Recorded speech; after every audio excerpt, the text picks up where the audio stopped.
ಸಹಾಯ ಮಾಡೋದಕ್ಕೆ ತುಂಬ ಪಾಸಿಟಿವ್ ಆಗಿ ರೆಸ್ಪಾನ್ಸ್ ಮಾಡಿದ್ರು.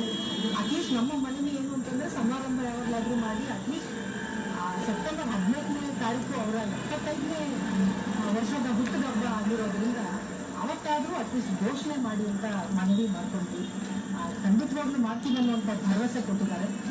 ಹಾಗೇನಾದ್ರು ಆದರೆ ಬಹುಶಃ ಎಲ್ಲ ಅಭಿಮಾನಿಗಳಲ್ಲಿ ನಾವು ಕೂಡ ಫಸ್ಟ್ ಮೊದಲದರಾಗಿ ವಿಷ್ಣುವರ್ಧನ್ ಅವರಿಗೆ 75 ವರ್ಷದ ಸಂಭ್ರಮ. ಅವರಿಗೆ ಮರಣೋತ್ತರ ಕರ್ನಾಟಕ ರತ್ನವನ್ನ ನೀಡಿ ಅಂತ ಕೇಳಿದ್ವಿ.